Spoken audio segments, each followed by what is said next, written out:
going from place to place. Good morning, good morning, morning, good morning, morning.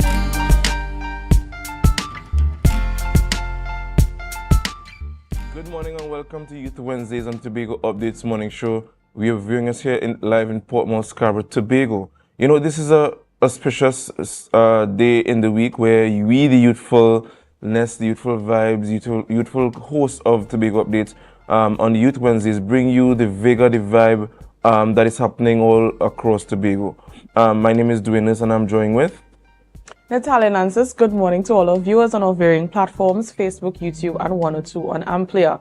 Here to join Dwayne in bringing you that youthful vibe and vigor for the rest of the week. And although he introduced himself as your favorite youth host, I join him in sharing that title, one of your favorite youth hosts for the rest of the week. Oh yes, certainly, certainly. How was your week, Miss Nances? It was good. Before you answer. Okay. Oh yes, before you answer. We have time for that. We're going to go straight over to you for news in 90 seconds. Here is your news in 90 seconds, so Wednesday, 20th November 2024.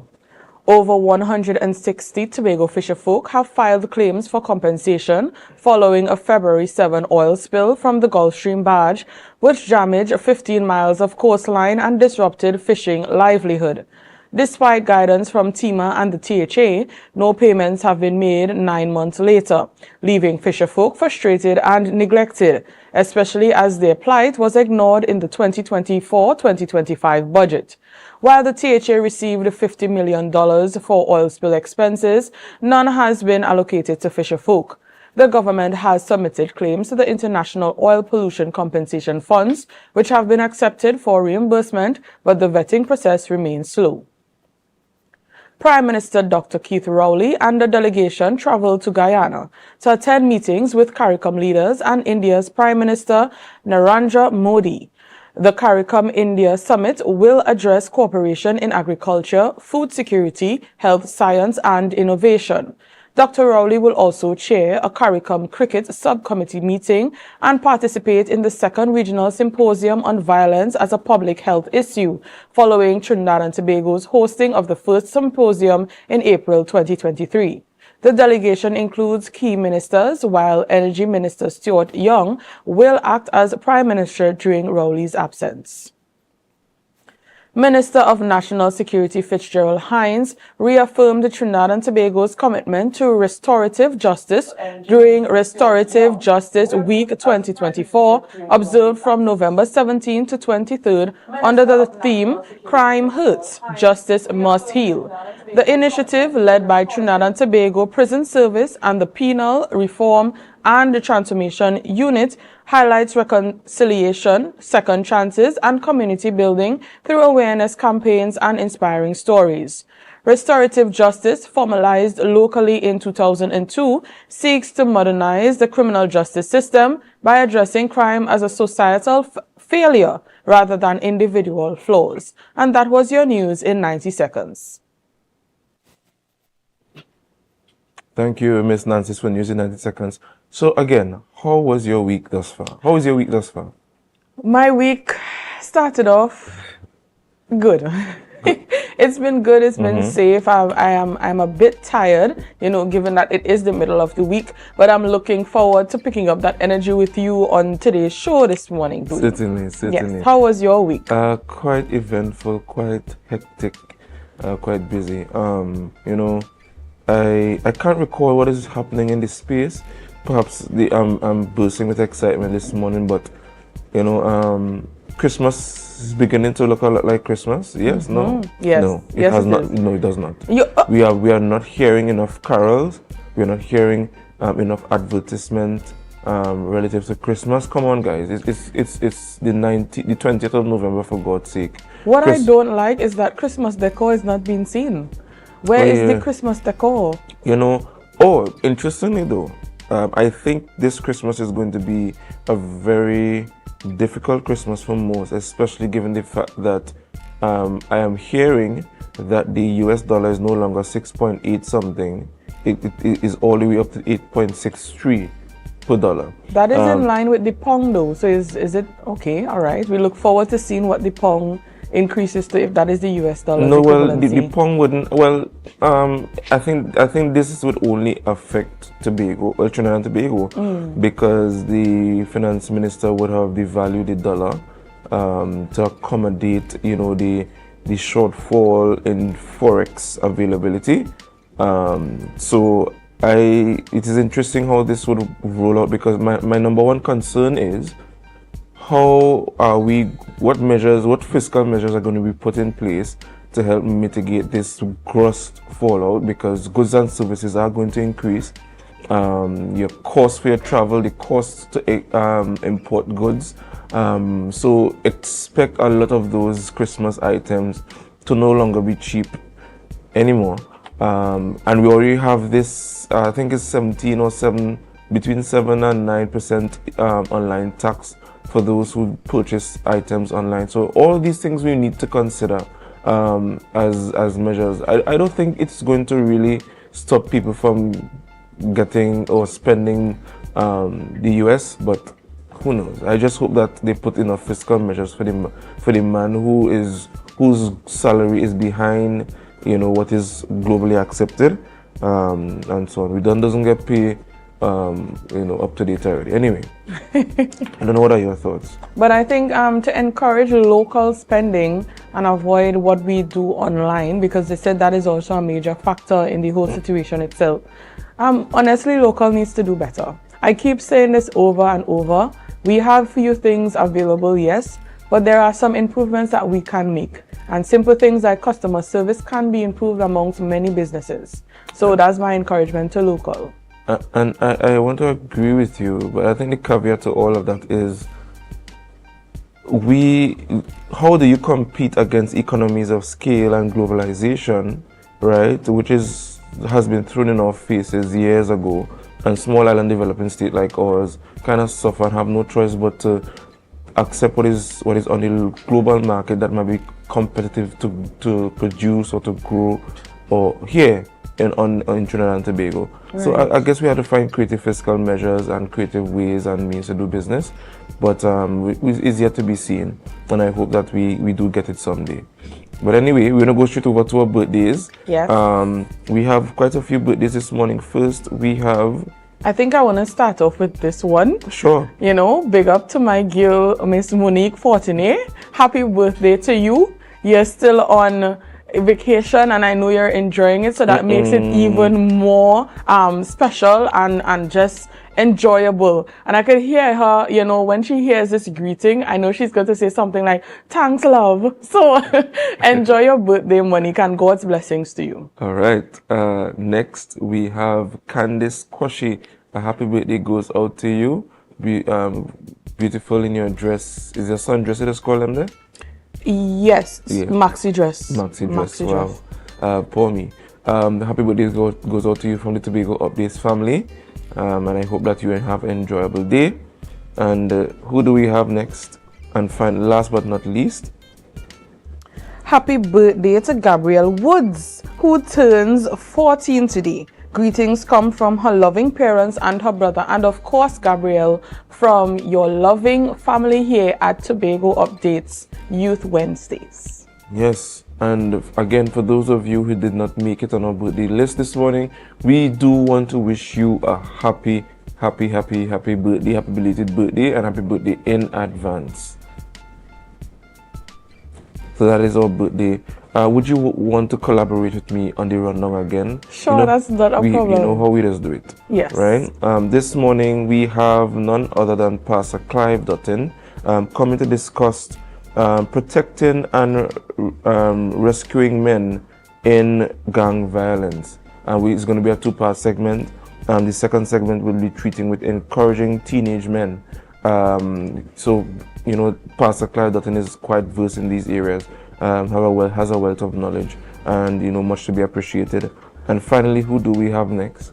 We would have Naval Lieutenant Sharon Manswell, or Lieutenant, Public Affairs Officer, Housing Fair and Education Career. So we look forward to hearing that interview as well. All right, guys. You know, again, for those of you men who did not get any greeting from your significant other or any woman at all, happy belated International Men's Day. You know how we are the real men here. You know, we always endeavor to be the best of the best, and happy belated International Men's Day. And Dwayne, before you tell them what to do when we leave here, I just want to say happy belated International Men's Day to you.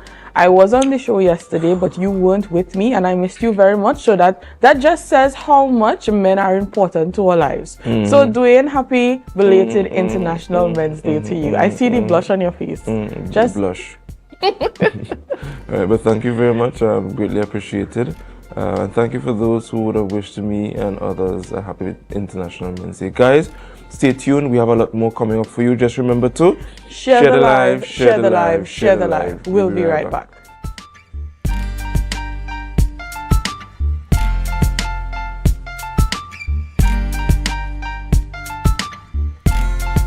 Residents, businesses and churches within Scarborough. The Tobago Carnival 2024 committee is inviting you to the Tobago Carnival Public Postmortem. Join us at Shore Park Complex on November 20th, 2024 at 5 p.m. We want to hear from you. For further information, please contact welcometobago@gmail.com or 639-4441.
Black Friday starts now at Courts. Get new and amazing deals every week with the lowest prices on the hottest electronics, top-of-the-line appliances, and stylish furniture. No need to waste your time shopping around. Plus, you can shop now and pay us in February 2025. Black Friday starts now.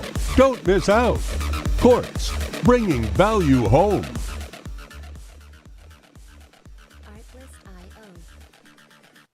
Are you an architect or draftsman looking to upgrade your skills, or a beginner eager to master essential tools? ReCAD Labs has the solution. Our Revit Architecture Fundamental Tobago course is designed to boost your skills and confidence. Running from October 6th to November 17th, this course includes a live session on November 17th for hands-on learning.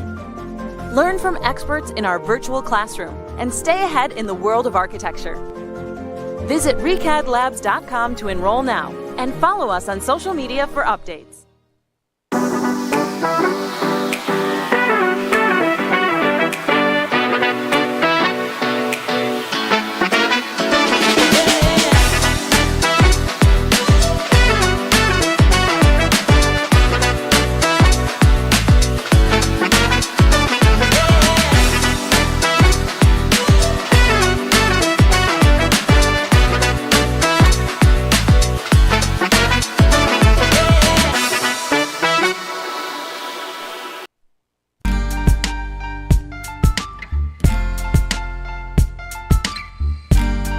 Put a smile on your face when you're moving from place to place. Good morning, good morning, morning, good morning, morning.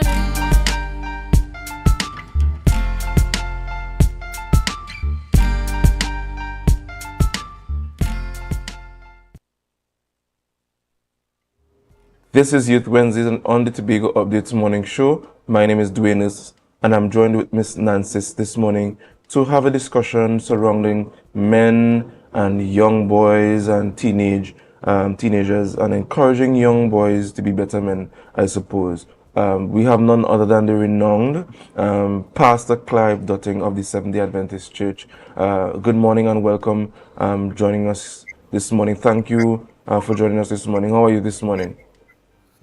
I believe I had a very well. I came in from Dubai on Sunday night, Right. so I had to race into a program that was sponsored by it was the first time in the history of the country an inter-island men's conference organized by the head of the Fathers Association, and that is Rondell Fields, and he had people from all over, and for 2 days straight. Well, we had an award ceremony yesterday. Yours truly also got an award. Fellows like Congratulations. Barat, who does the search and rescue thing, and his assistant, they got awards. Errol Fabian got awards. Wayne Chance, posthumously. So a lot of people who are heavy, and Caribbean people got an award. So I don't know when last we had that, but I don't think we ever had that in terms of people who are regarded as focusing and making a contribution to men's issues. So we compliment the Fathers Association and I think the Ministry of Social Development. And there was a little controversy with Ayanna Webster Roy calling out Rondell, but I think that has been sorted out. So hallelujah. Praise the Lord. And the other men's march, but I was coming in from Dubai, so I missed that. All right. So Pastor, let me ask you, as a man, what significance do you place on men, especially in light of the fact that we have a lot of arising women's rights and females' rights? How important are men in our society today? Let me be honest with you and your dear co-host, your lovely co-host. I want to say that it was never as important as it is now.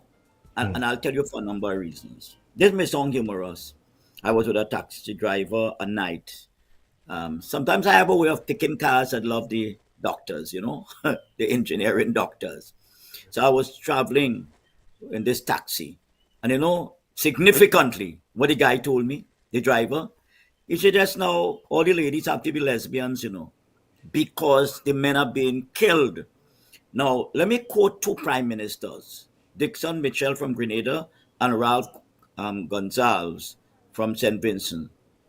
They have said, why in heaven's name we have so many young black men killing black men? And to the crime and violence factor. And by the way, whether CARICOM likes me or dislikes me, that is not the issue.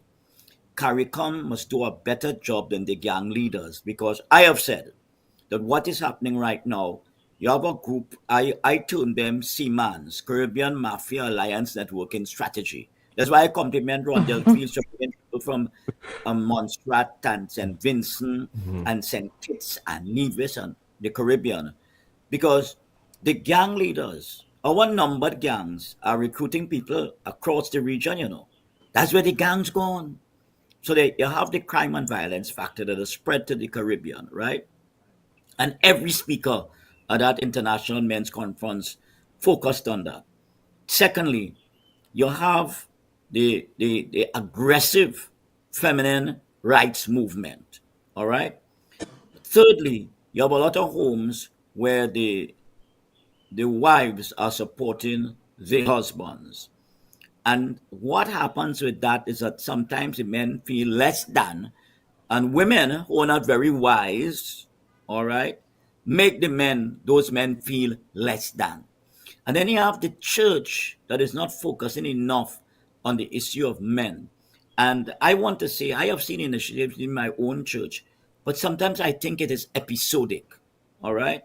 That is why I will go to my grave saying, the greatest thing we could do for men is to establish support groups. Like there's a guy in Barbados, a church leader, and every Saturday night he brings men to his home and they discuss issues and he provides the refreshment.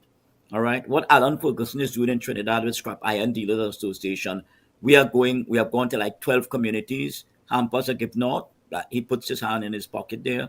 We spend the time with him, and that is an initiative that aimed at rescuing men from gangs. Okay. Now I want to tell you, I have seen the fifth factor I want to mention is that the number of men who are going into areas to help role model men shrinking.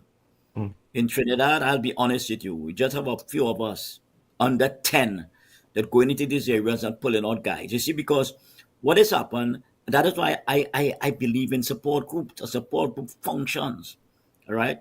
It's a permanent institution. It's not episodic where you have a big bash if you have International Men's Day. No, a support group works before that, during that, and beyond that. And you need that. And I am saying that if I had to advise Dr. Rowley and Farley Augustine, I would tell him, you know what we need to do. If we really want to celebrate men, we must get 500, and I have placed that figure deliberately. 500 role models who will adopt one troubled teen who would like to leave a gang. And that, to my mind, will create the critical mass to make a dent in the negativity that surrounds men right now. We need more role models. And we need All right. role models. All right. Go ahead, Pastor Dottin. We're listening. Sorry. We need role models to do what is now. There's a recent book published on mentoring, and I got a copy of the book while I was heading to Dubai. And they talk about flagging inappropriate behavior as soon as possible, like what we call nipping in the bud, flagging. That's the term, the new academic term they're using, flagging inappropriate behavior. You know, I was in Signal Hill School once, and I saw one of my church members, a young man. All right, and I think we must stop allowing our young men to just drift, and we don't call them to board and accountability when we observe something going wrong. I was in Signal Hill Comprehensive School, and I saw a young Seventh-day Adventist. Now, Signal Hill is a government school, not a Seventh-day Adventist school. Had a girl's hand behind her back, and she was alternating between wincing because of the pain and smiling to please her peers. So I called him. I said, "What you doing there?" Right? So you take it light because I am a 10 days pastor and he's a 7 days. You know that kind of nonsense? I said, "But son, you misrepresenting Christ. You're a bully. That's what you are. Let go the girl's hand immediately." And I put a lot of pressure. He's a big, little scampish boy, but I put enough pressure on him. And what I did there was intervene and break the cycle, because apparently he had there, he thinks that he could be a soldier of the cross and be a bully. You understand? And I picked up with him one time. And then there's a follow-up to meet with parents. All right? That is what's going on there. So that I firmly believe, you see, this is your bullying and men and what, and suicide and everything else. Let me tell you what I believe. I believe the church has an amazing role to play. Apart from government giving funds to those groups who are making a difference, like the youth clubs, you know, the police clubs, for example, the church clubs like Scouts and Pathfinders and what have you there. I think we can do a great role there, because I believe mentoring, all right, and rescuing men. There are a lot of young men who want to come out of gangs, but they're scared. You know, I tell people, don't take this gang thing lightly, because you're dealing with guns, you're dealing with drugs and the drug trade fueling. I was shocked. When I was coming back from Dubai, I met an international security analyst. His father is a pastor with our church, and he offered to take my luggage and thing. I found he was so courteous as a man, tall, strapping, Arnold Schwarzenegger of a man, you know. And you know what he told me? He said, "Pastor, what is the worth of the drug trade in the Caribbean now? As the Caribbean Financial Action Task Force saying it's 50 billion US. He said, "No, Pastor, it is 7 trillion US. That's the amount of drugs transshipped in and out of the island." So you realize just a small fraction of that, all right, but that's plenty drugs, stays here, but the bulk goes abroad. And now we have a new thing now between the Mexico and after Mexico, the Middle East and China. Right. So the uniting the Latin American mafia with the Middle Eastern crescent, with the Golden Triangle, that includes Japan and Thailand and Myanmar and all those places there. So that a lot of things are coming like a ton of bricks at our men. All right. And some women, there are a lot of single mothers doing a great job, but some can't manage the guys. You know, our father came to me and he said, so I told my son I feel I could kill him. You know, the boy told the father, and the father is a police officer, armed police officer. And the boy told the father, you know how long I planning to kill you? This year, 2024, a mother and a grandmother brought a 17-year-old to me. All right. He wanted to kill the stepfather. The father is in jail. And let me tell you something, huh? Not enough is being done for young men whose fathers are presently incarcerated. That should be a big thing for the Ministry of Social Development, Ministry of Education, because a lot of kids are coming to school, no fathers, fathers in jail. So I am saying a lot more has to be done. Okay, we are launching a group in Tobago just now. We started in Mount St. George, and pretty soon we are launching a group in Tobago called CUP, Courage Unlimited, please. And we are asking the House of Assembly to let us establish a Life Hope Center for counseling youth in crisis in Tobago. Now, a lot Two of what plans. you've said, right. So, a lot of what you've said, it sounds dangerous. It sounds like a dangerous life doing. I don't know. I don't know if you've been listening, Yeah. right? But what do you think are some of the factors that may encourage a man or a young man to join gang activity? If it is such a dangerous life, why go into it all entirely? Well, you know, significantly, the psychologists talk about the adolescents urge to come together as ganging. All right. Some say banging, but ganging. So the word gang is also in adolescent psychological literature. So young people have that desire, all right, to mix, to be part of a group, all right, to exercise either positive peer pressure or negative peer pressure. So it's part of the psyche of youth. I want to emphasize that. They may choose the wrong crowd sometimes, they may choose the right one, but sometimes they're not interested in it. They just want to be part of the group. And by the way, in many communities, gang happens to be the in thing. The other thing is this, huh? It's a fast way. I say poverty is a factor in crime, but not must not be used as an excuse for crime. So that I should have been the greatest criminal because I grew up, you know, dad died early, if you please. We're living in one room, if so that's the whole action there. So the whole issue of getting ahead in life, and then you know, what is published is what is followed. And the media should understand what I'm saying there. What is published is what is followed. So that if you look at the newspapers, if you look at social media, gang activity is number one. That's where the focus is. And after gang activity, you have the economy, you have the bacchanalia, but the number one thing is so what is published is what is followed. I want to emphasize that. And then the issue of the fatherless boys. Listen, I think that is the major factor. Let me give you a quick experience because I know you have other guests and what have you there. I went up through Macaque. You know through Macaque, right? No, Dangerous area. Hot spot up on the hill there. So I went up there to have an open air meeting. It was part of Labantil Church. By the way, Labantil Estate Church is a role modeler. They have a foundation. They have a separate building from the church and doing a ton load of good work on counseling and nursery school and bakery and what have you there and clinic. So that is planted in the heart of Labantil Church Street. So we went up there to have this open air meeting and a girl came to me after and she showed me a gash on her hand. And you know, she left Erin and came to Chumakak to meet me. And that makes a point that there are young people who want help, who are desirous for help. And we have to identify those who need help. And that is how significant it is. But sometimes, notice this. I went to the house in Losi Row, and the father had a wrong approach. He was literally trying to bully the girl into change, and that couldn't work. So I'm saying we need to have a conference of fathers in every community, and not for one day, but for several days, in order to, you know, promote effective fatherhood. We talk about manhood, but you can't have manhood without effective fatherhood. And I went to Chumak that evening, and a grandparent told me, please come home. My husband and I, we're having a problem. We divided over whether we should take back the grandson. He's smoking marijuana and whatever else. So I went to the home. The father disrespected me at first. He said, listen, you should not be here. because I didn't invite you here.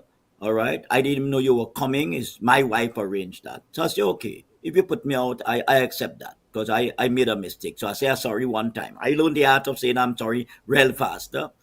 And we moved on. You know what that young man said, the grandson? He said, I have no contact with my father. My father is living in Canada. And I spoke to my father once, and my father told me I must never call him again. And then the father literally raped his self-worth by telling him, I'm not even sure I am your father. And that is what was the trigger. Now, let me tell you something. A lot of young men, there are triggers that provoke negative behavior, and we are not scratching where it is itching. So this guy was broken because his father rejected him. And I'll tell you something. If we want to deal with young men, let's deal with the issue of rejection. Let's deal with the issue of broken homes. Let's deal with the issue of the media portraying men as only bad but not the good role models. I want to advise the media, shift your focus completely. Every gangman who is shot or is arrested for murder is highlighted. Let's highlight the guys like Ajamu Crosby from Beetham Gardens, who came first in the Cape exam in 2016 and is now a mechanical engineer, now a first-time author. Let's highlight like Dr. Andrew Hunt, who is the best mathematics planning curriculum. Let's highlight EcoWash, who has 23 companies around the world led by a black man. Now, I love how you have introduced what the government can do. So my question to you is, what can the government really do on a large scale to reduce gang violence or men choosing to be a part of gangs? I think number one is not to have a cosmetic mentoring program, to have a real mentoring program, pay off, significant role model adults.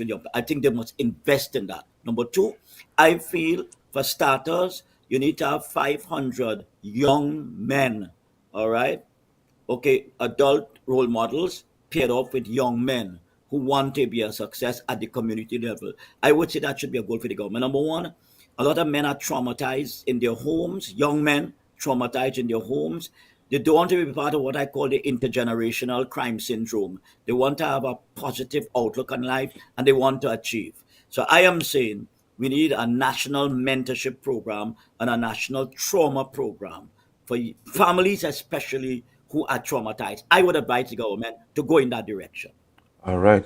So thank you, Pastor Dottin. We just want to take a quick break before we come back. And when you come back, though, we want to ask you the question, how do we fix the definition of men to have real men in society? Guys, stay tuned. Remember to share the live, share the live, share the live. We'll be right back.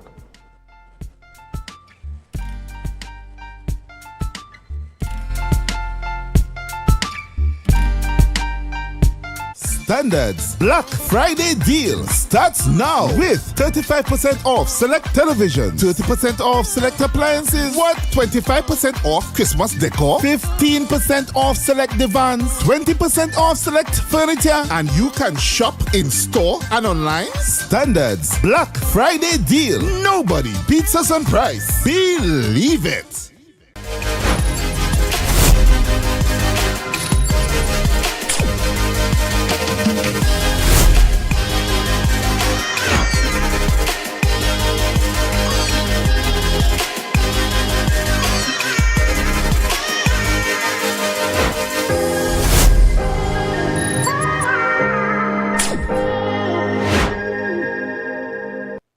Residents, businesses, and churches within Scarborough. The Tobago Carnival 2024 Committee is inviting you to the Tobago Carnival Public Postmortem. Join us at Shore Park Complex on November 20th, 2024 at 5 p.m. We want to hear from you. For further information, please contact welcometobago@gmail.com or 639-4441.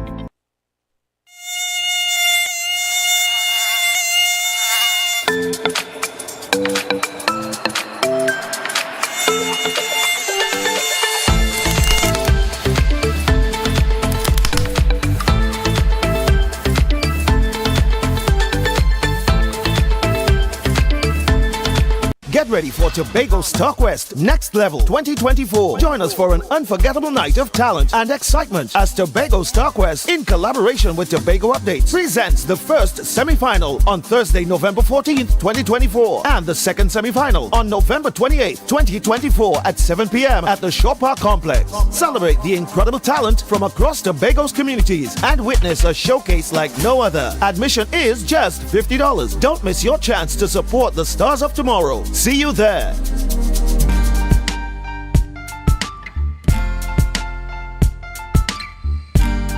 Put a smile on your face when you're moving from place to place. Good morning, good morning, morning, good morning, morning. And welcome back, guys. We are continuing the discussion with Pastor Clive Dottin surrounding men and youth, and how do we revitalize our youth, rescue our youth from gang violence. Before we left for the break, the question was posed to him: how do we fix the definition of men to fix or to have real men in society? Pastor Dottin. Number one, let's highlight effective role models. I'm heavy on role models. Let's highlight a real man. And by the way, the musicians have a heavy role to play in that. The two M's, musicians and the media. Because you are the ones who have the captive audience, so to speak. Let's use social media, especially TikTok. A lot of young people are on TikTok. So we have to use social media. We have to use the right social media and highlight positive role models, successful young men, like what I saw in Rondell Field's program there. About 5 of them went into business and have done extremely well. One of them is a content creator for like 9 of the top firms in the country. And I've never heard about him before, but doing an excellent job. So what I'm saying is, let's focus on effective real men who treat women with class and dignity, men who respect their parents. The word respect, resilience, those 2 words must be heavy. Real men are resilient. They overcome circumstances. Real men respect their parents and those in authority. Real men have a vision. It was Arnold Toynbee says the real man is the man who has an ideal that takes the imagination by storm and a plan of action to achieve that ideal. Real men are responsible men, all right? So they respect, all right, the resilient and the responsible, the 3 R's for effective male and manhood. Mm-hmm. All right.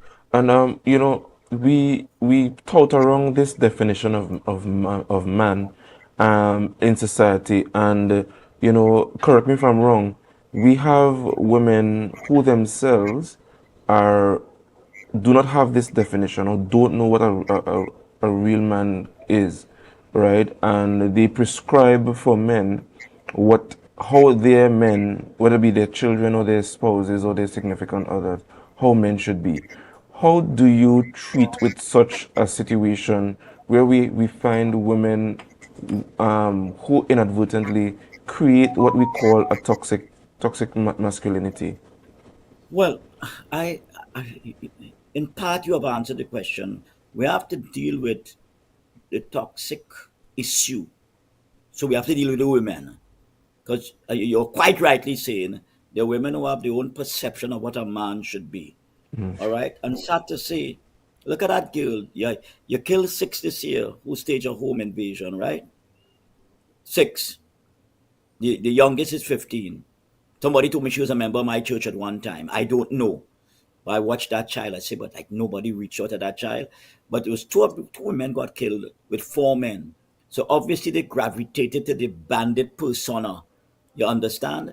And that's why I'm saying we have to do a lot of highlighting positive male, and what the questions you're asking are great questions. Mm-hmm. What is the real factors? What are the factors that identify a real man, a responsible man, a man who knows how to treat women and not abuse women? Don't think women are to be intimidated, assassinated, and not humiliated. Who looks out for parents, who has a sense of responsibility to the community, who prefer to heal than to hurt. I want to emphasize that, prefer to heal than to hurt. So therefore, we have got to get to the women too. And by the way, there are a number of women that are making some poor choices. and not only for themselves but for their children. Very quickly, I went to a secondary school. I was called in by a Christian principal, and it was a secondary school, government secondary school. And she said she had a problem with a 14-year-old. The mother is encouraging the 14-year-old to be with a 39-year-old maxi taxi driver because he's putting bread on the table. So we have to tell women, we have to empower women so they won't be dependent on bad men and choose bad men who bad like he has, but bringing in some dollars, you understand? Choices must be the big issue here. All right. And my final question to you is, Pastor, men, older men, and adult women in terms of mentorship. Young men and men on a whole have a kind of stigma against social groups where they'll come and speak out about their issues because it makes them feel less than.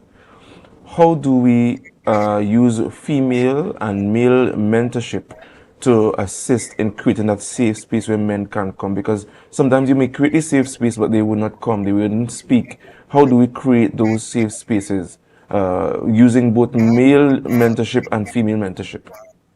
I feel the best way to do it is to use young people as your marketing strategists. Have them inviting young people. You know, if we do it, they'll look a little suspicious. All right. And then let me tell you something. Part of the problem we have is the politics, you know. The politics is so divisive. So people who can make a strong contribution because they belong to a certain party, they are left out. So we have to cut that crap out and use young people who are positive. Every school has at least 10 young people who are positive. At least 10. Out of the hundreds, at least 10. Find them, train them, groom them, and unleash them on the national community, and let them encourage young people to attend and let them manage those meetings. We don't have to manage. We could plan, we could coach, but let the young people manage those meetings. When young people see their own young people managing and being part of a positive rescue mission, it will make a difference. All right, Pastor Dottin, when I went to a high school recently, I realized that a lot of the young men are actually leaning toward, this kind of gangster lifestyle. For whatever reason, they see positivity in it.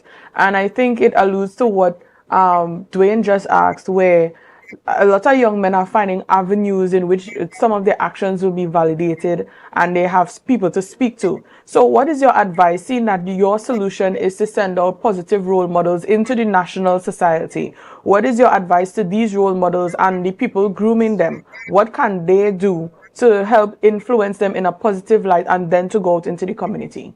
All right, let me talk to principals quickly.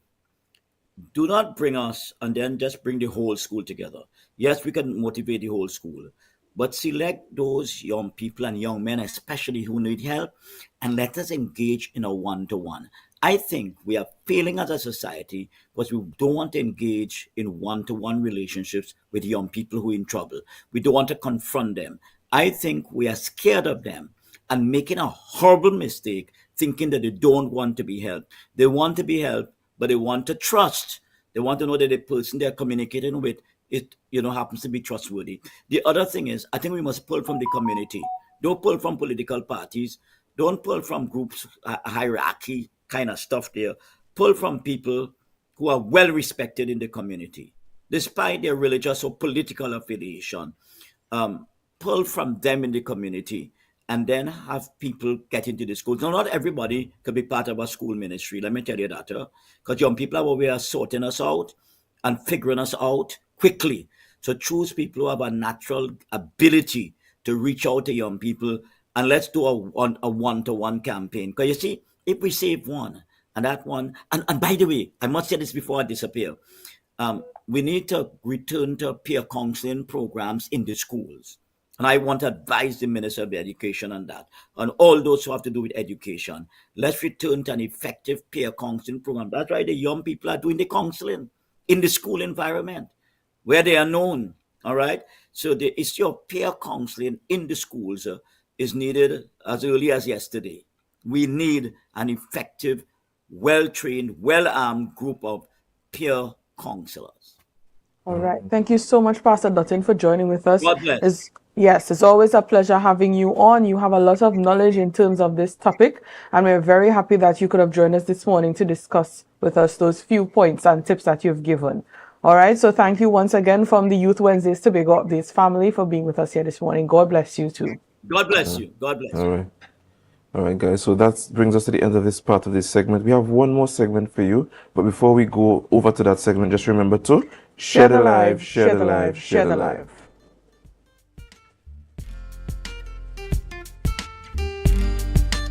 Residents, businesses, and churches within Scarborough. The Tobago Carnival 2024 committee is inviting you to the Tobago Carnival public post-mortem. Join us at Shore Park Complex on November 20th, 2024 at 5 p.m. We want to hear from you. For further information, please contact welcometobago@gmail.com or 639-4441. Standards Black Friday deal starts now with 35% off select television, 30% off select appliances, 25% off Christmas decor, 15% off select divans, 20% off select furniture, and you can shop in store and online. Standards Black Friday deal. Nobody beats us on price. Believe it.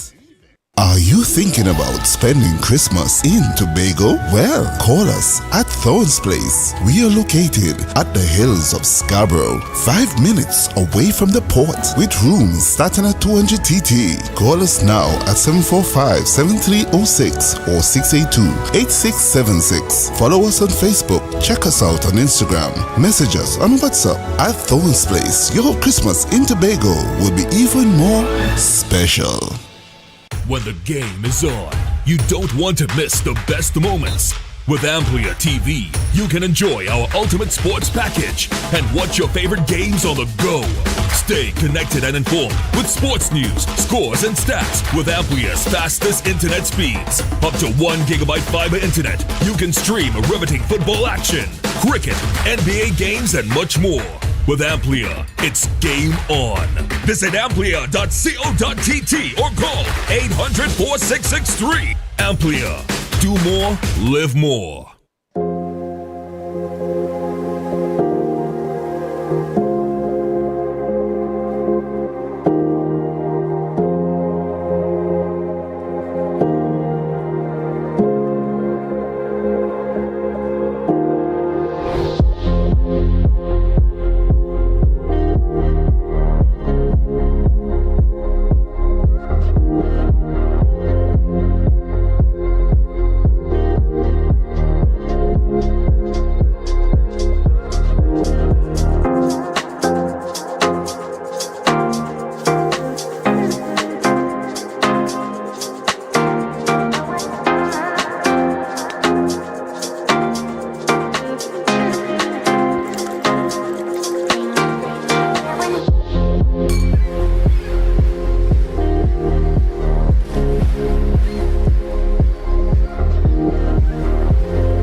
Put a smile on your face when you're moving from place to place. Good morning, good morning, morning. It's 7:45 in the AM and we are back here on Youth Wednesdays on Tobago Updates.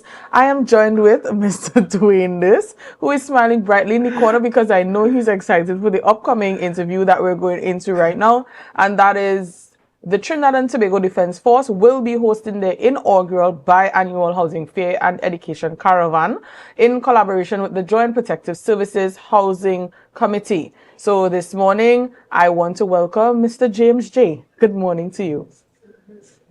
Miss James J. My apologies. A pleasant good morning to you. How are you this morning? I'm fine, thank you. I think you might need to unmute your mic. I'm not sure.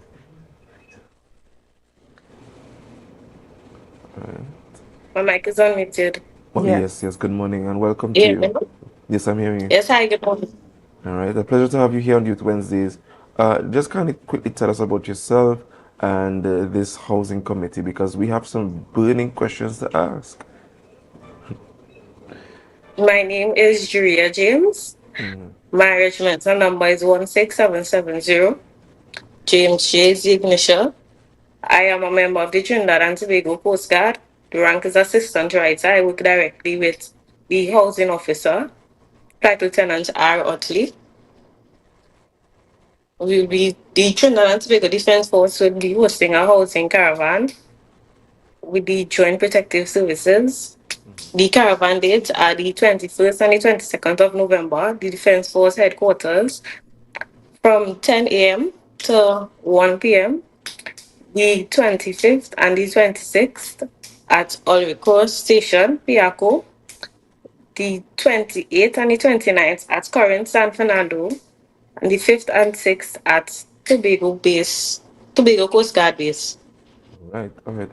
The burning question is, where does the Coast Guard have land and a house to give people to rent and all these kind of things? I don't mean to ask it in such a colloquial way, but just for the humor's sake. That question was burning on his mind. Yes. So I'll ask you please to answer it. So yes, and why was this initiative birthed? Okay, this initiative was birthed from the basic need of an individual, which is shelter. And we are aware of the shortages of houses and the difficulty with obtaining these houses, accessing the relevant information as it pertains to obtaining these houses as well. Approximately 60% of the serving members are without homes. And the CDS came up with the chief of the defense staff came up with the initiative to assist serving members with obtaining homes. So I just want to say, my father is an ex-serviceman, right? He already have a house. I don't, right? How does that transfer to me? I'm sorry, Miss Nancy, you don't have that luxury. No, you could go right ahead. Right? These questions have been troubling him. However, how does one, who's outside of the service be afforded this opportunity, if at all? This information will not only be limited to serving members. Persons who are not serving members would be able to obtain the information as it pertains to obtaining the houses as well. That's great. Yes. Information is something that we tend to safeguard or safekeep. This information would not be like that. This information would be given to persons whether or not they are members of the protective services. Oh, great. So, it is quite, for us novel to know that, the Trinidad and Tobago Protective Services is hosting an initiative like this. Are you guys partnering with any government or non-governmental organizations to help bring this service to its members and non-members? Yes, we will be partnering with Trinidad and Tobago Mortgage Bank as well as the HDC, and that is not limited to the partners we have. We have the financial institutions. Right. Yeah, we have the financial institutions. We have real estate agents. We have household fitters, and those are just some of the persons we are partnering with. All right. So in your event highlights, I just want to read out what the highlights would be doing, right? Yes. So besides getting a house or, benefiting from a father who is retired and wanting a house yourself, besides that, she's offering a lot more in this program. So in the event highlights, I see housing options and rent-to-own solutions, connection with real estate and housing authorities, educational workshops, special financing opportunities, and home outfitting and retail offices. Offers, my apologies. All right. So in the I want you to just touch on a few things I will be educated on. Right. So you're telling me that I'll be able to have some information as to how I could apply for housing. I'm assuming here that it extends to land as well, right? So how will I be educated? What topics can I look forward to? Okay. One of the topics persons have difficulty obtaining information about is pre-qualification. That is what are not limited to Trinidad and Tobago Mortgage Bank. Most persons are not aware of the procedure to be pre-qualified. With the Trinidad and Tobago Mortgage Bank partnering with us, persons will be there to educate serving members and by extension their families on how they get pre-qualified. We are aware that a mortgage is one of the most difficult things to obtain for various reasons, whether it be we have an existing loan, we don't meet the age requirement. As most persons may know, the Defense Force in particular have a retirement age of 45, depending on the rank you attain, right? And that is difficult for us because most times, when we are of the opinion that we would like to purchase our first homes or probably make that big purchase, as others may refer to it as, because we would have, I don't want to say wasted, but because we were not thinking of that, initially, obtaining a mortgage would be difficult as it pertains to the monthly installment or how much we may qualify for. And it's no secret that the minimum we may pay for a home is let's say 1.2 million. Taking these factors into consideration, it is extremely difficult to qualify for a mortgage for that minimum amount with our retirement age. So if it is we are educated about the process beforehand or before we decide to, let's say, purchase a vehicle, that will be paying a monthly installment of approximately 2005 a month for 7 years. If we are educated on obtaining a mortgage rather than purchasing a vehicle, we will, if we are given the option, most persons will gravitate to obtaining a mortgage. So if we are educated on simple things like that, instead of purchasing a new brand vehicle, we probably purchase a second-hand vehicle, focus on the home when we are more comfortable or when we get promoted, and our income is greater, we will probably then purchase a vehicle, but we will put the priority as a home, as purchasing a home. So you're saying that the TTMF bank, yes? I'm getting that correct, yes? Trinidad and Tobago Mortgage. It's Trinidad and Tobago Home Mortgage Bank. Home Mortgage Bank. Yeah. Right. Thank you very much for that correction. You're saying that one of the topics that they'll be discussing is how to budget and what to prioritize in budget. It's not, yes, that is correct. And let me just say that it's not just limited to the home mortgage bank. Other financial institutions would be providing this service as well as the other services they provide, whether it be information on saving, information on purchasing shares, bonds, anything, any financial advice. We could look forward to having that at the housing caravan. Right. I think before we go, we just have about a minute left. Just want to ask, you had about two stints of this already gone, right? You had the one in Shagaramas and Piaco. No, Piaco it is is upcoming. commenced on the 21st, Right. So 21st of November. how did the first one go? Was it turn out good? Were people excited, or people was like, "These are waste of my time. I'm gonna retire just now. I'm not gonna spend my money on no house. It's besides going to build a shed and or one squat in Caroni next to the river and let the government build a little house for me." So how was it turn out? How was it turn out for the first one? And The first the one reviews? is actually tomorrow.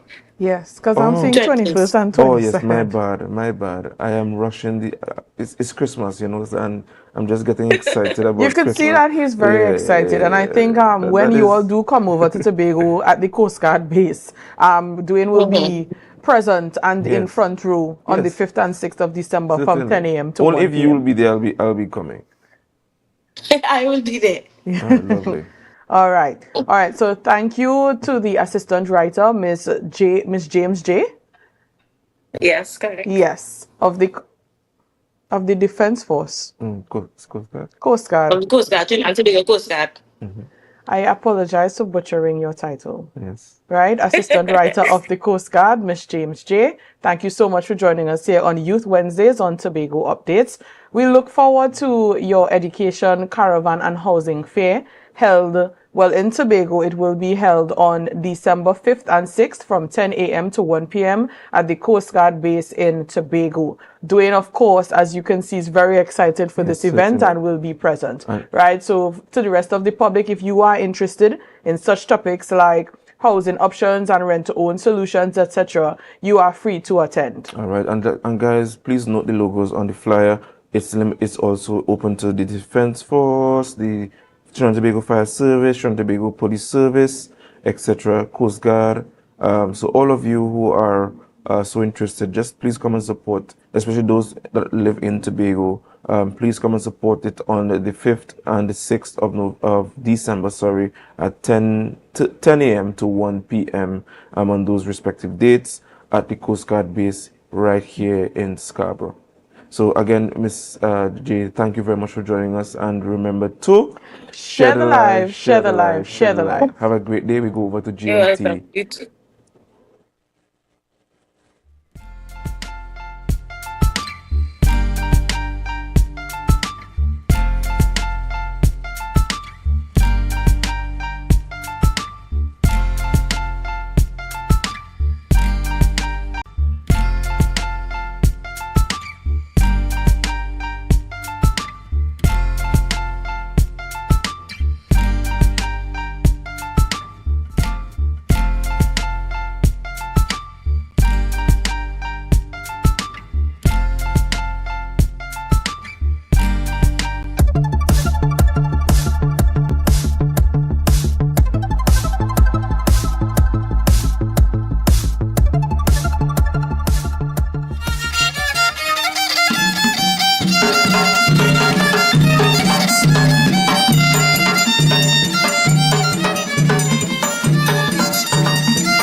We needed to do this, and by this I mean recognize publicly the persons that not only participated in the 2024 edition of the Tobago Heritage Festival, but the persons who put their best feet forward, put their talent on display. This morning we are here to recognize the winners across the categories in the Tobago Heritage Festival Calypso Monarch competition, our folk fiesta, our Junior Miss Heritage competition, and to distribute checks to our community groups that participated. Hi, I am Gavi Sandy. I participated in the Tobago Heritage Calypso Monarch and I am the winner, second time in a row. I'm very excited, not only about collecting the check, but collecting it at a faster time than last year. You know, that's something I really appreciate. They put in the effort to pay out the monies faster, and I truly appreciate that. I am Lesbian Ellis, mother of Gavi Sandy, and I placed in the Tobago Calypso Heritage Monarch, and I placed fourth, second time in a row.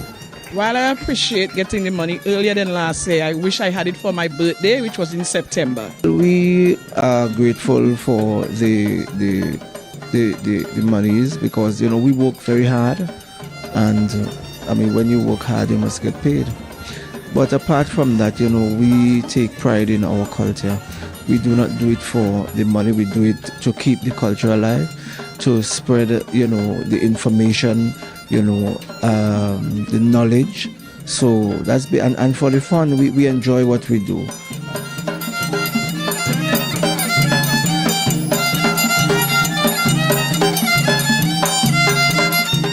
That was a production of the Department of Information, Office of the Chief Secretary, Tobago House of Assembly.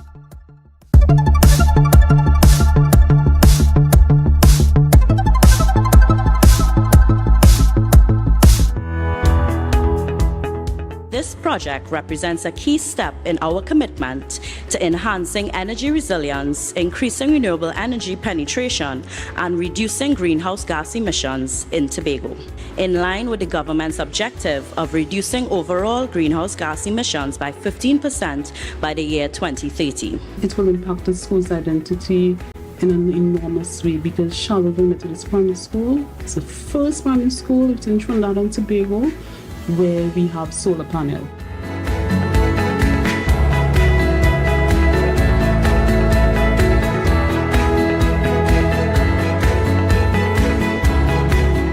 For us, this project is more than just technical work.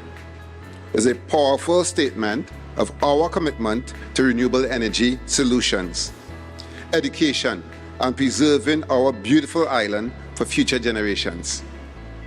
The world is rapidly changing, and with it, our approach to energy.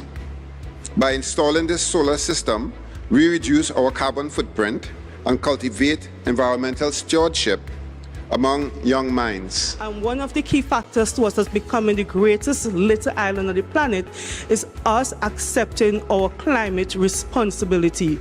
And to see Charlotteville leading, I felt extremely proud. I feel great because we are saving energy and reducing our carbon footprint on the earth, and that helps to reduce pollution.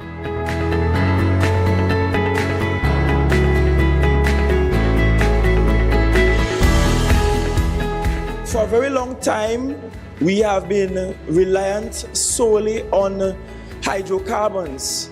But this is a step in the right direction, a step towards diversifying our energy consumption patterns, and a step towards doing so in the most sustainable manner. If we spread these initiatives all over this country, it means then that TNTech will no longer have to generate and depend on NGC for billions of dollars in gas that we can now have at our disposal, that we can now use to build more schools and to build more roads and to build more hospitals and to improve the living circumstances of the people of Trinidad and Tobago.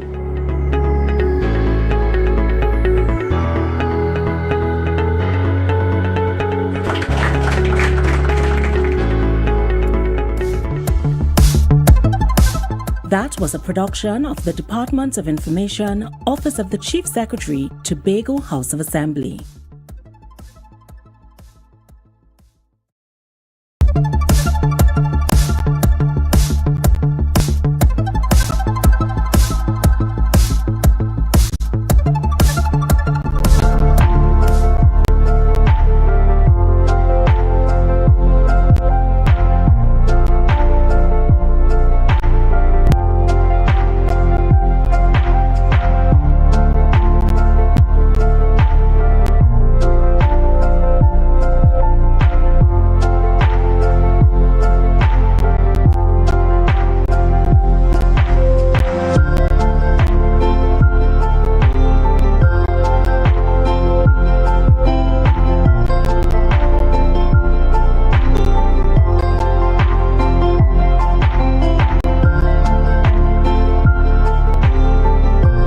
Grief is really about phases. Some days you'll be good, some days you won't. Some days you'll feel on top of the world, and some days you'll feel like, you're in a pit and you can't come out.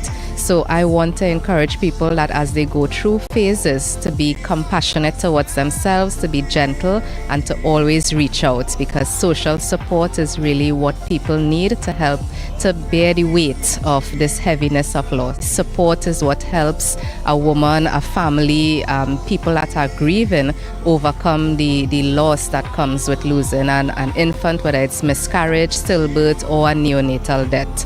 And so today I'm hoping to help to break the silence, to normalize this. 1 in 4 women would experience some form of infancy or pregnancy loss. The founder, Makita, is my cousin, and she was very supportive of Hannah Rose and I when we went through our loss in 2022. Even though it's naturally a painful experience for men as well, I think, as a man, it's really hard to fathom how painful of an experience it is for the women and the mothers who go through that experience. And community is extremely important.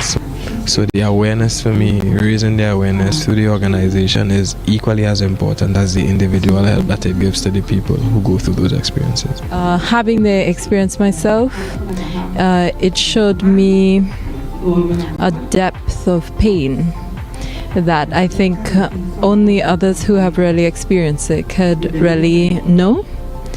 And so it's really a healing thing to be able to connect with other people who could relate to the experience. We know that we cannot be silent anymore. It is time for us to speak. The international theme this year is Together We Care. It is centered on the message that self-care is the most important integral way to show we care. In fact, it is essential if we are going to be able to raise awareness and speak out about pregnancy loss.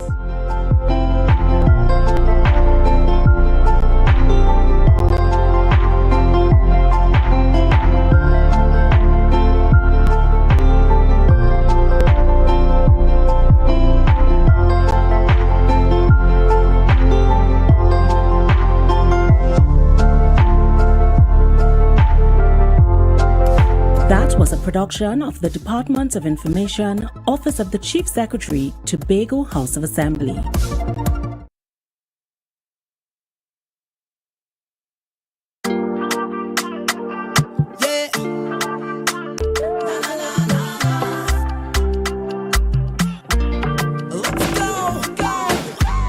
It's a brand new morning, rise up to a brand new dawning as the passion start to rise. Fill the skies. I say thanks a favor to wake up and hear me neighbor. Good morning and welcome to Good Morning Tobago right here on Tobago Updates. I am your host, Chanel Felix. And whenever you see me sitting here, it's because we're about to have those conversations that you want to have while I ask those questions that you want asked. But before we get into this morning's interesting conversations, we have to get on news in 90 seconds. Now, over 160 Tobago fisher folk have filed claims for compensation following a February 7th oil spill from the Gulf Stream barge, which damaged 15 miles of coastline and disrupted fishing livelihood. Despite guidance from TEMA and the THA, no payments have been made 9 months later, leaving fisherfolk frustrated and neglected, especially as their plight was ignored in the 2024-2025 budget. While the THA received $50 million for oil spill expenses, none has been allocated to fisherfolk. The government has submitted claims to the International Oil Pollution Compensation Fund, which has been accepted for reimbursement, but the vetting process remains slow. And additionally, Prime Minister Dr. Keith Rowley and a delegation traveled to Guyana to attend meetings with CARICOM leaders and India's Prime Minister Narendra Modi. The CARICOM Indian Summit will address cooperation in agriculture, food security, health, science, and innovation. Dr. Rowley will also chair a CARICOM cricket subcommittee meeting and participate in the second regional symposium on violence as a public health issue, following Trinidad and Tobago's hosting of the first symposium in April 2023. The delegation includes key ministers, while Energy Minister Stuart Young will act as Prime Minister during Dr. Rowley's absence. And finally, the Minister of National Security, Fitzgerald Hines, reaffirmed Trinidad and Tobago's commitment to restorative justice during Restorative Justice Week 2024, observed from November 17th to 23rd under the theme Crime Hurts, Justice Must Heal. The initiative, led by the Trinidad and Tobago Prison Service and Penal Reform and Transformation Unit, highlighted reconciliation, second chances, and community rebuilding through awareness campaigns and inspiring stories. Restorative justice, formalized locally in 2002, seeks to modernize the criminal justice system by addressing crime as a social failure rather than individual flaws. And that was on news in 90 seconds. Now, ladies and gentlemen, we know that for the last couple of weeks and ever since the announcement by the Prime Minister that very soon we may see that Tobago autonomy bill coming before the Parliament again, there has been a lot of buzz happening, a lot of discussions, a lot of education campaigns, and a lot of promotion of the bill, as well as skepticism of this bill on many sides. And this morning, I'm going to have a hearty discussion actually with Mr. Wendell Everlees, who is a political activist this morning. He is online and we are talking about that bill. Good morning and welcome, Mr. Everlees. Good morning, and good morning to my second home and all the people of Tobago. You know, when I look at my passport this morning, I see my passport mark. I'm a citizen of Trinidad and Tobago. So I will always be a citizen for the people of Trinidad and Tobago. And good morning, and it's nice to be on your program again this morning. Right. So you have been paying attention to the discussion surrounding that Tobago autonomy bill. And I am guessing that you also had a chance to take a look at some of the areas in the bill that has come up that has been a key area of contention. One of those areas being the allocation for Tobago out of the national budget, that being the 6.8.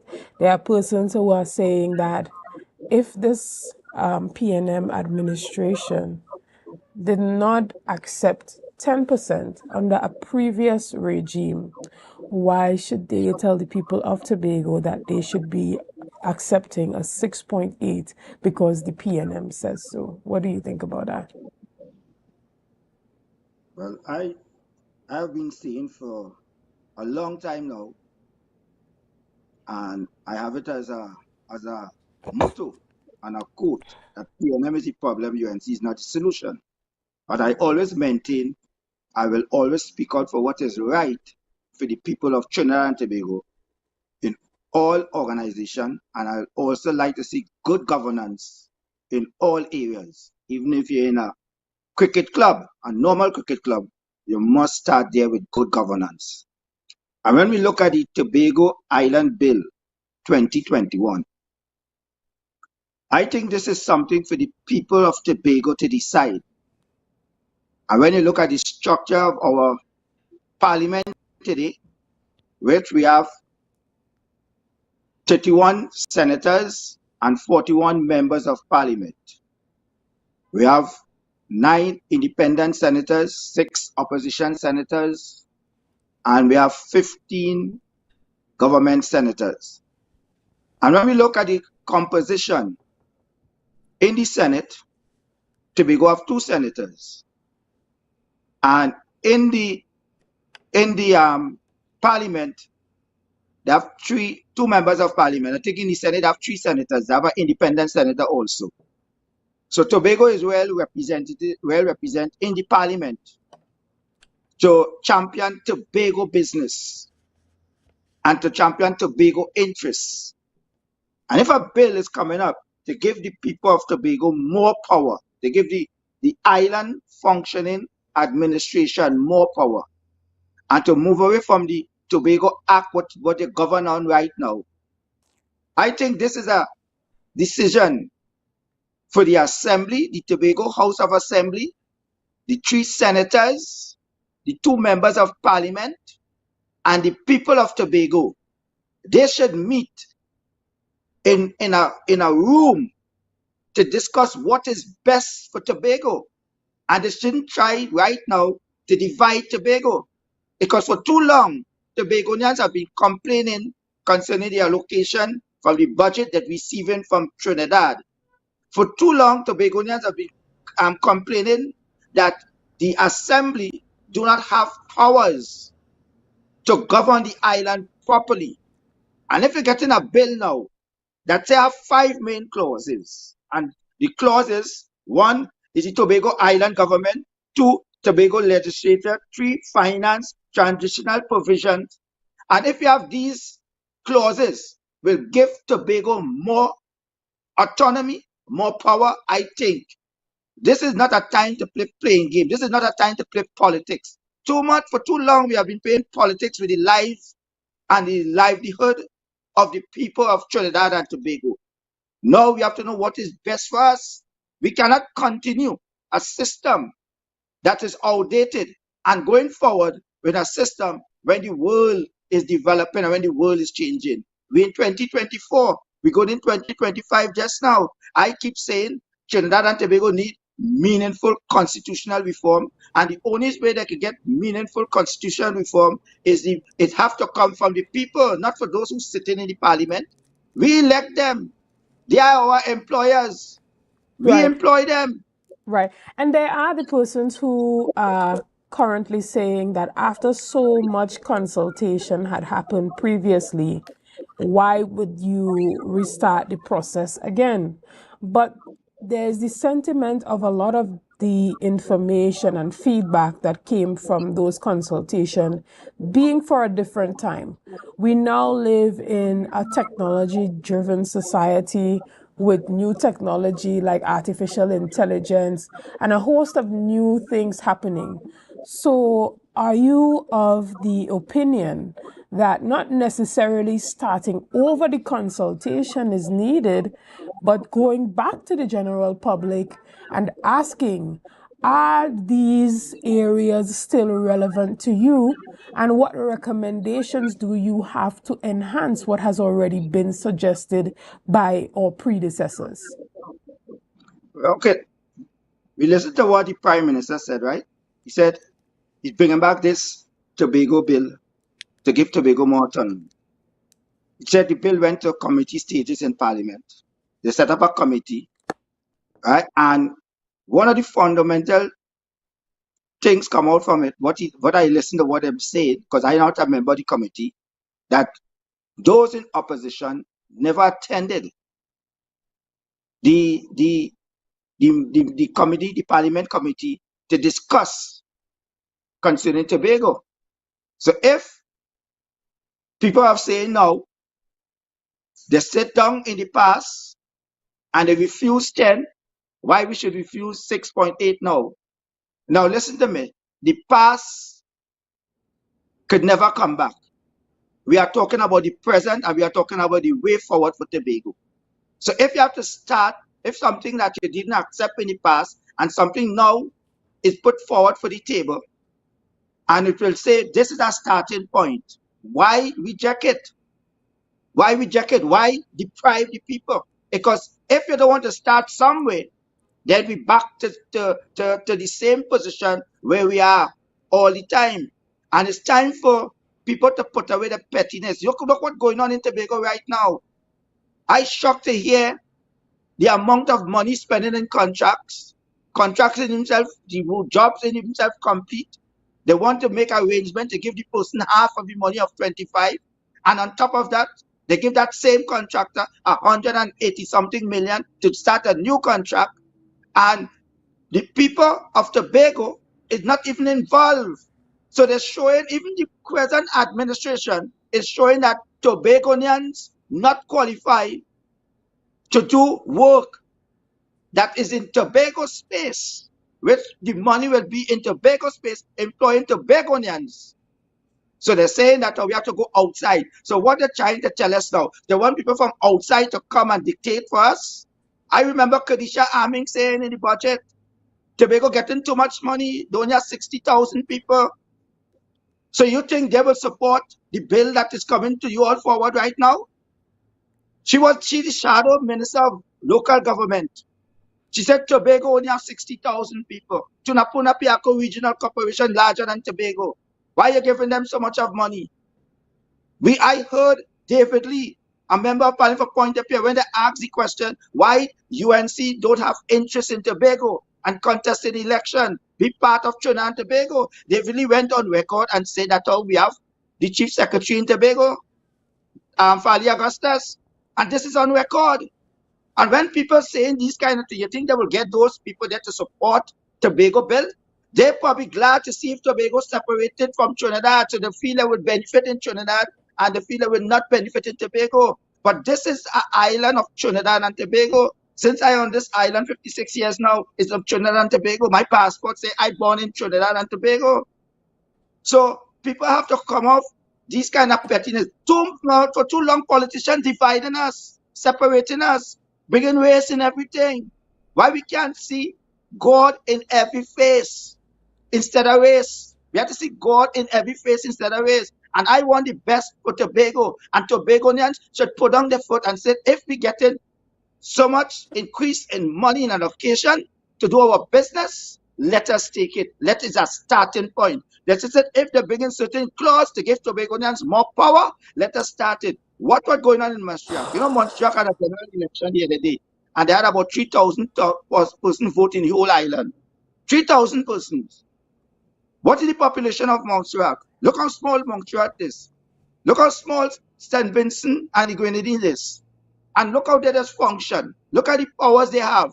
In them, they have a parliament, right? And to all Tobago say now, a small island like Tobago, one of the most beautiful islands. I travel all over the world. One of the most beautiful islands, a small island, beautiful waters, beautiful people. Yes, we have people now trying to see how they can make the island uncomfortable and ungovernable, right? We've seen increase in crime. But if Tobagonians come together and say, this is not what we want in our country, Tobago, we want betterment for our country. Tobago should be the tourism capital of the Caribbean. You see what the world rated Tobago recently?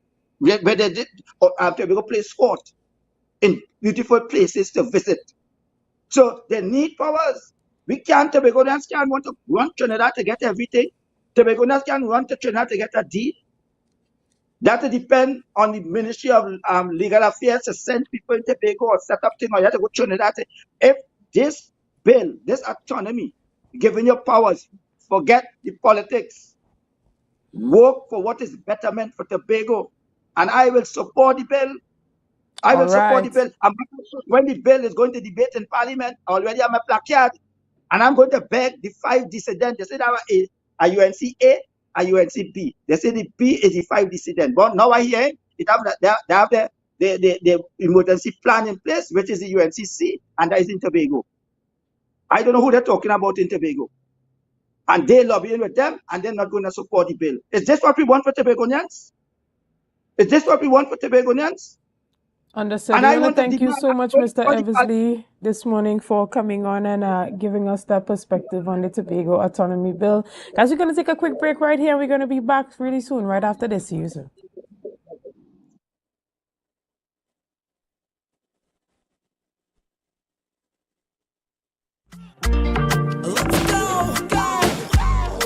Black Friday starts now at Courts. Get new and amazing deals every week with the lowest prices on the hottest electronics, top-of-the-line appliances, and stylish furniture. No need to waste your time shopping around. Plus, you can shop now and pay us in February 2025. Black Friday starts now. Don't miss out. Courts, bringing value home.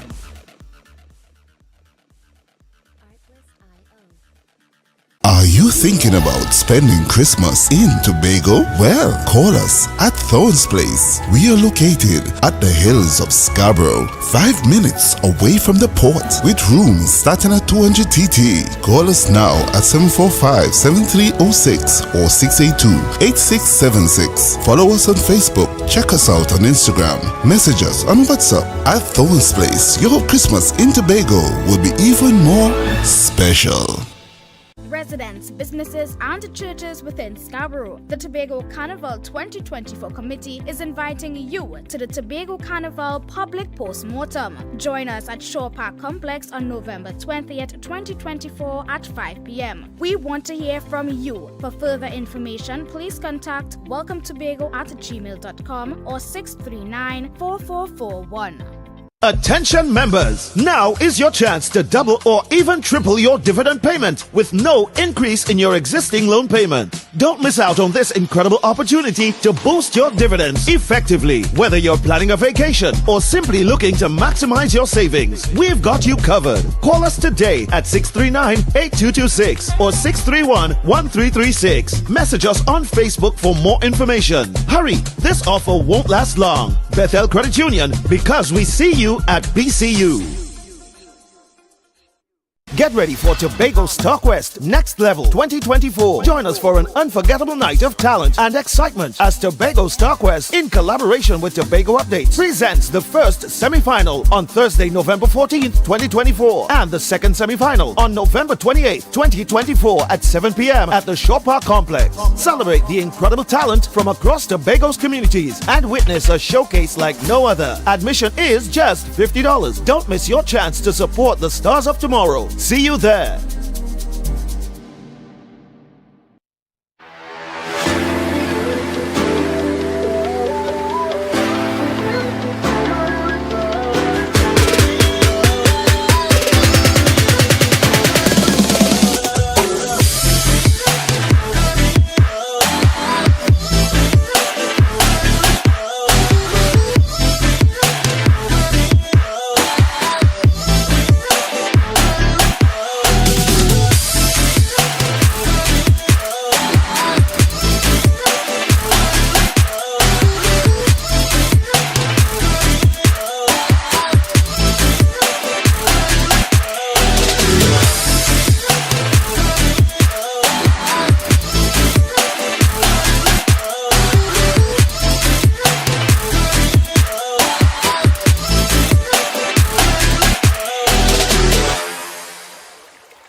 Supplies has been a leading name for over 37 years in the glass and aluminum market in Tobago. We provide an extensive range of high-quality, innovative aluminum and glass products for commercial and residential use. Competitive prices with superior and professional services by committed employees who are guided by rigid quality standards. Tobago Glass Supplies specializes in the manufacture and installation of glass and aluminum products that are essential to today's homeowners and the business environment. We are engaged in marketing, sales, and installation of a variety of products. These ranges from windows and doors to necessities such as mirrors for homes and vehicles, designed and manufactured in-house or imported.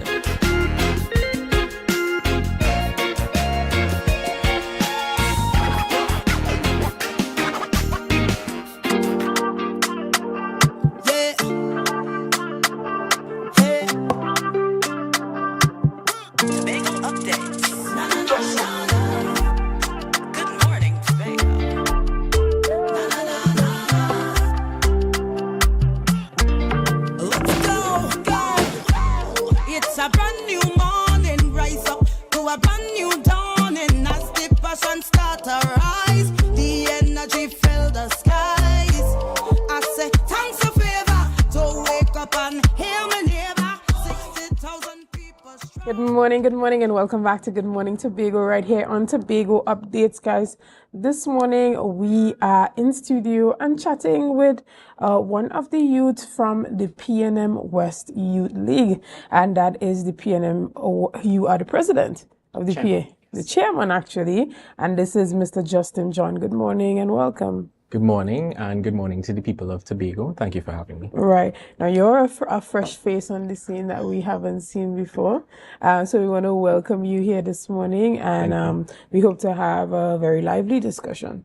Now, the People's National Movement has launched a campaign to promote the support of the Tobago Autonomy Bill throughout the island.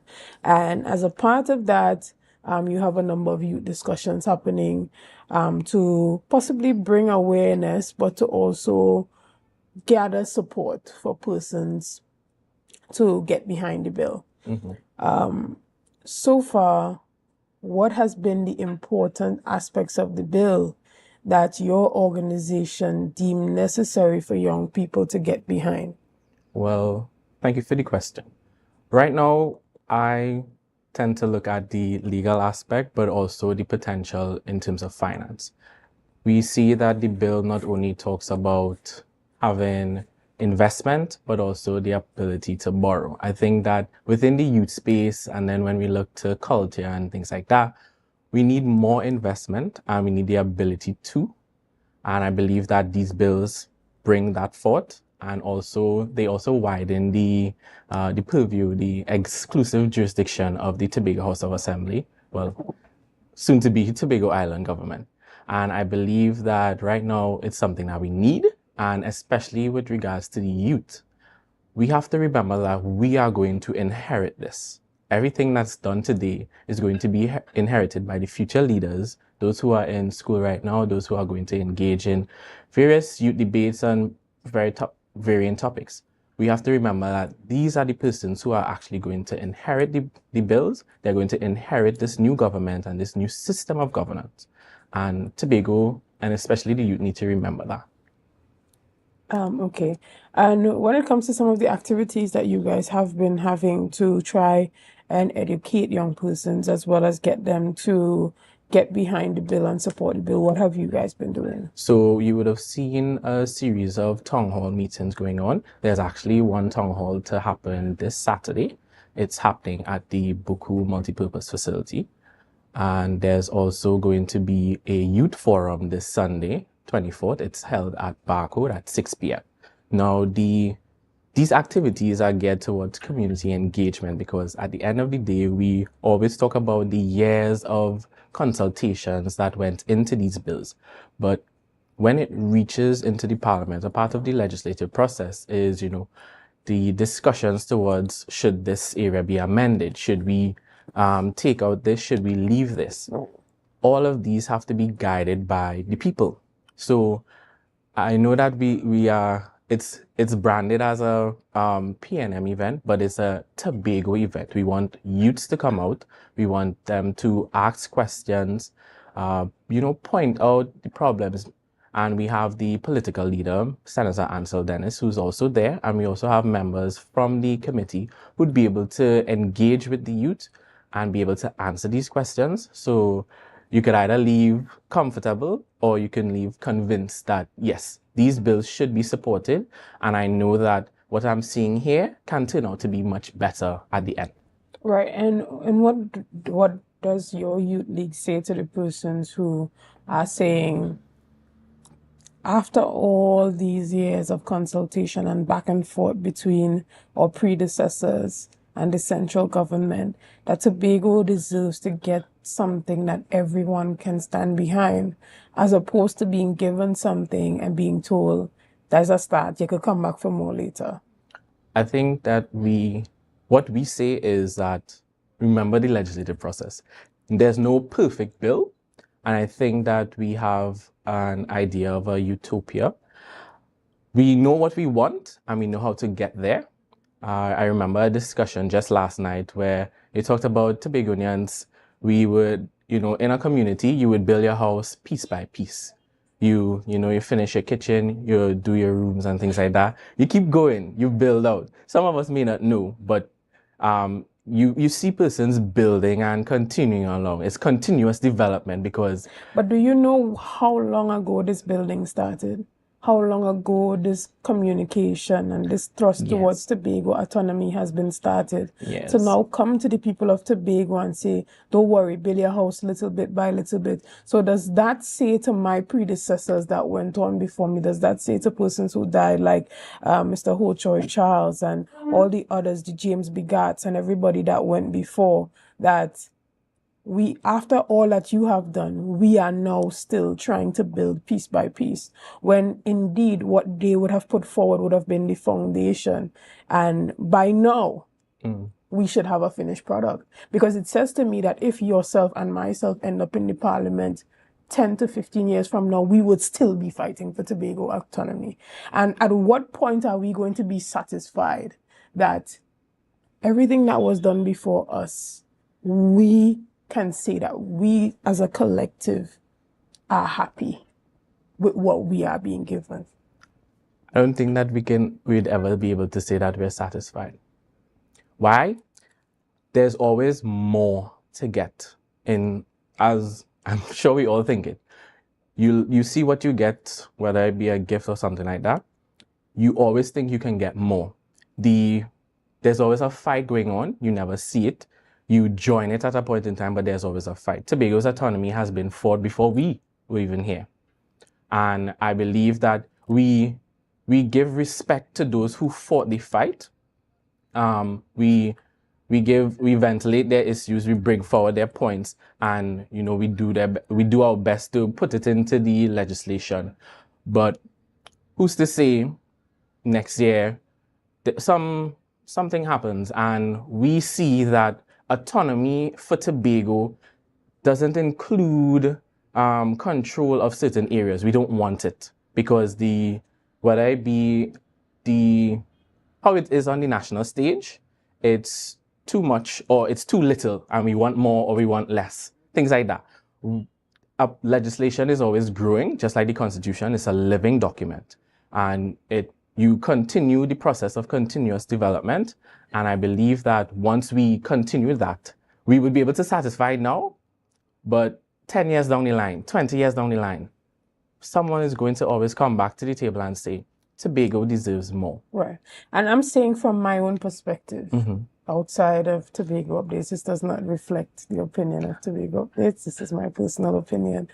I do not think that the bill should be rejected at all. However, I believe that some of the key areas of contention should be dealt with before we take this bill to Parliament and pass it.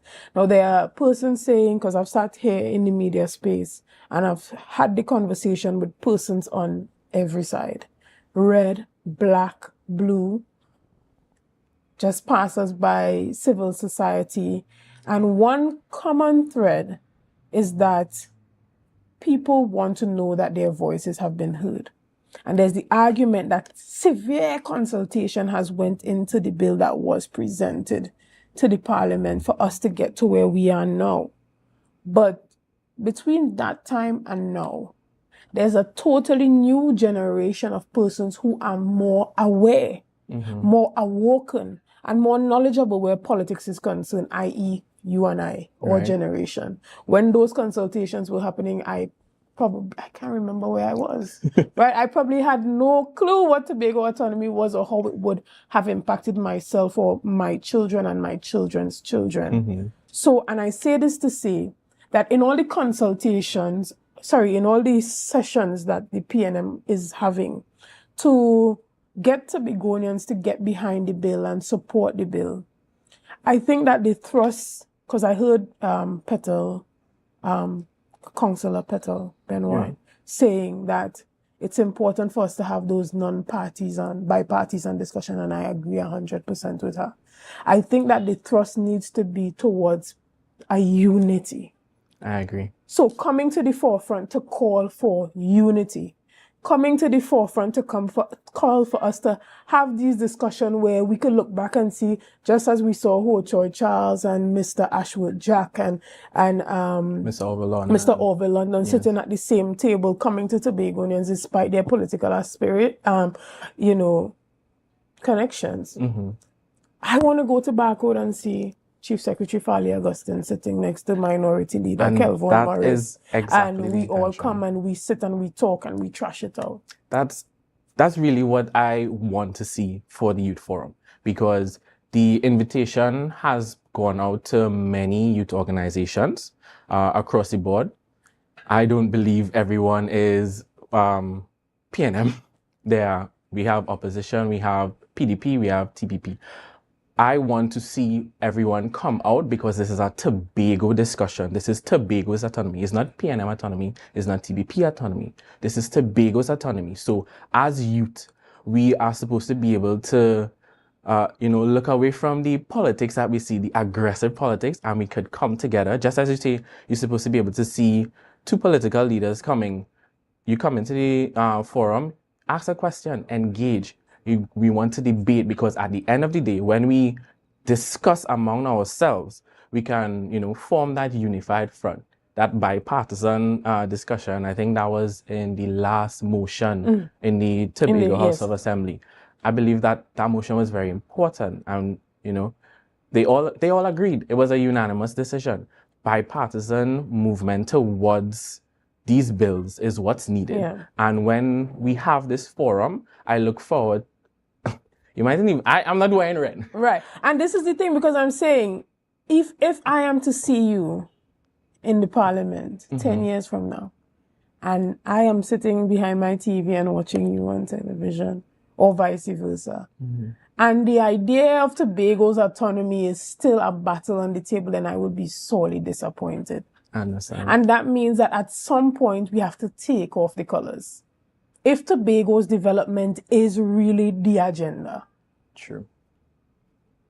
You understand what I mean? I understand what you're saying. From the campaign that the People's National Movement has been having, it sort of appears as a situation where you are coming to tell people what the benefits of the bill are, as opposed to putting out what is in the bill and leaving it up to critical thinking. And asking persons, do you agree with this?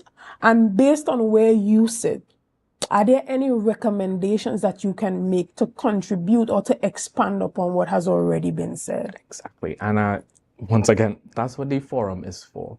Because even among ourselves, the youth leaders, me and the chairman, myself and the chairman from Tobago East Youth League, we have the discussion and we want to be able to say, you know what? I like that we're going to be able to invest, but I disagree with the structure of the Fiscal Review Committee. I like that we are now going to be able to, focus and make laws for finance and culture, the arts and entertainment.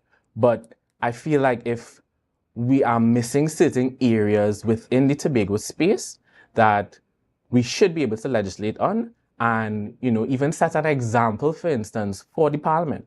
Because as youths, we are supposed to be critical thinking. We have access to too much information to just go, blindly. We want to engage in the discussion with you, the youth of Tobago. And that's what Sunday is about. I keep saying that. Every time I engage with anyone, I say, it's not it's a event put on by the PNM, but it's a Tobago event because I want to hear from a wide cross-section of persons. I want you to come and understand your civic duty, but I also want you to understand the legislative process. I don't want you to, read the bills as they are and think that's all it's going to ever be, because it still has to go into Parliament. It has to be debated. You also have the constitutional amendment side of it, where you want to now entrench the new makeup of the Tobago Island government. All of these issues need to be ventilated with us now, because as you say, I'm positive if I try to remember when, you know, they had these consultations like in Signal Hill and all these things. Even looking at like the old clippings, I was like, I feel like I remember this, but was I there? No, I was probably in primary school, but I'm here now.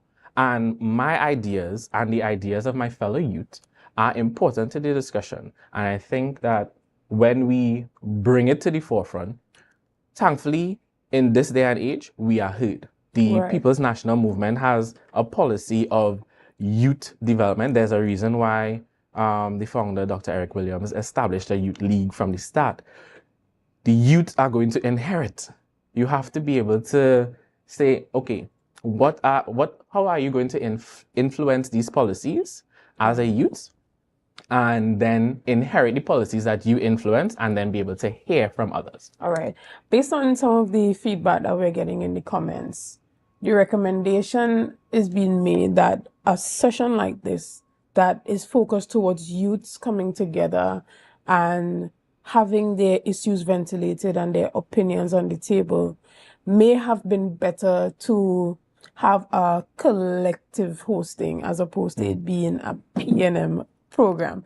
Because there's a big red flyer, you know, it's automatically distracting to persons who are anti or on the other side. So how are you going to go about, you know, creating a neutral campaign, sort of, that makes all and sundry feel welcome to come out and be a part of this discussion? You know, my simple suggestion would have been the Tobago Autonomy Youth Forum as opposed to the P&M Youth Forum, because then it kind of comes across as if you're targeting P&M youths to come out and be a part of that. Now, I am going to be at this event. I am going to encourage all my friends to come out to the event. Everyone who I know, you know, whether they're into politics or not, to come out and be a part of the discussion. Whether they are wearing blue, black, orange, green, it doesn't matter, because there is an aspect of this thing that you cannot ignore, right? Because when it is entrenched in law, you can't now come to say, well, I don't agree with that. Yeah. When you were given the opportunity to come to the forefront and have your voices heard, but you did not do so. One of the biggest things that's coming up with this bill, especially among young persons, because I try to keep my pulse among my fellow youth as well. How can we create a structure that prepares young persons for the world that is to come and not the world that currently exists? Right. I will continue to talk about the fact that we are in the AI age, moving into the HI age, because AI is now evolving into the point where it is being trained by human intelligence, but is going to completely surpass human intelligence. Right. What part of our political governance, health, sport, cultural systems are going to be deeply integrated into the technology that's coming, and how prepared are we for that? How does the legislation allow for us to, be so autonomous that we can make these decisions to adapt these technologies without having to have that consistent consultation with the central government? So these are the type of conversations that I would like to see us having surrounding the bill as young persons. And I think that when we get to Sunday, we're going to be able to ventilate them more, because the current makeup of the Tobago House of Assembly is going to change. I would like to think and hope that, we are preparing for it as young persons, because as you say, we're in the AI age. We see how easy everything is every piece of information that I want is at the tip of my fingers. Now, how am I going to translate that into forming policy that informs legislation? That is an important discussion that I don't think that we're having just yet. And I want to be able to engage with a wide cross-section of Tobago youth, because we are the ones who are going to have to deal with it. As you said, rightfully so, when this is entrenched in the Constitution, you're gonna probably, it's gonna be so hard to even, amend and things like that. You have to get your special majority and things like that. Going forward, are we going to, just sit idly by and say, okay, I have a red flyer and I'm going?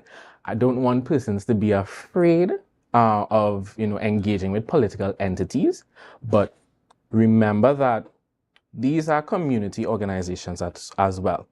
So this forum is as you said, is a Tobago Youth Forum. You might see the Tobago Council logo there, but it's for all Tobago youth to come out and engage with one another. And at the end of the day, I think that should there be any call for submissions and things like that, that should be a ground where so many points of discussion and development to this simple, these two bills, it goes beyond that. We should be able to build out and, identify the faults, acknowledge the pros of it, and say, you know what, we discussed so much. Now we want to see this in effect. And, we craft that policy for us, and then we see it in action, and then we say, 20 years down the line, when you and I are watching each other in the parliament and saying, and, we fought and we contributed to the conversation of Tobago's autonomy, and look where we are today. Many might say that, they want to go back. Many might say we want more. But look where we got to today, and look how easy it is because of the bills that we were able to, discuss, ventilate, amend, and pass it. Yeah, and that would be one of my key recommendations, that someone is there and taking notes and can translate those notes into recommendations for the submissions that may be open. Again, I completely agree with Councillor Petal Benoit when she said that it is so necessary to put aside politics and begin to have those bi-parties and discussions. Exactly. It's integral to the development and the forward movement of the society, not just on the Tobago Autonomy Bill, but when we look at the holistic development of Tobago compared to what's happening in the region in places like Guyana. I mean, we don't have, I don't want to say that because we do have gas finds and stuff in the fields, but what is being done successfully in other parts of the world that we can adopt outside of politics, right, to make our society a better place. And so I wish you nothing but the best on this event, which is on Sunday evening at Barcode. And you said it starts at 6 p.m. 6 p.m. and it goes until what time? It goes until the discussions. All right, to the wee hours of the morning. To the wee hours of the morning. I feel like if the youth have enough and more than enough to say, I want to hear, I want to engage, because I know persons who are knowledgeable in tourism, and they might say, you know what, we need more ability to invest and go forward there. I know other persons who are so, in depth and involved in the public service that they might question, are we giving Tobago public servants, enough protection as, provided by in the national scope? That's what the forum is for. Discussion. And I look forward to seeing all of you, all of Tobago's youth at this forum. And thank you so much for having me on the show. No problem. You are always welcome to come on at any time that you are available to do so. Thank you. And to promote your events and all of that. But again, we want to encourage all youths in Tobago. It doesn't matter where you sit or you stand. Tobago's autonomy is your business. You need to have your voices heard. You need to make your contribution. There's no point rumbling on social media if you don't have the guts to stand up in real life and say what you need to say with your whole chest. So come out on Sunday at Barcode and be a part of the Tobago Autonomy Youth Forum that's being held by the People's National Movement. And we have panelists from the East Youth League chairman, which is Jada Charles, as well as the Tobago West Youth League Chairman, Mr. Justin John, who I have in studio with me here today. Now, this morning we had a hearty discussion, and I'm happy to see that the youths are very aware and integrated in what's happening with the Tobago Autonomy Bill, and I hope that this is the foundation for much more youth discussion on not only the Autonomy Bill, but Tobago's development on a whole. So again, thank you so much for coming in this morning. We want to say thank you guys for being a part of this morning's discussion. Thank you for your likes, your shares, and comments, and all that you have been doing to make Tobago Updates the #1 broadcaster here on the island of Tobago. Again, thank you and see you soon.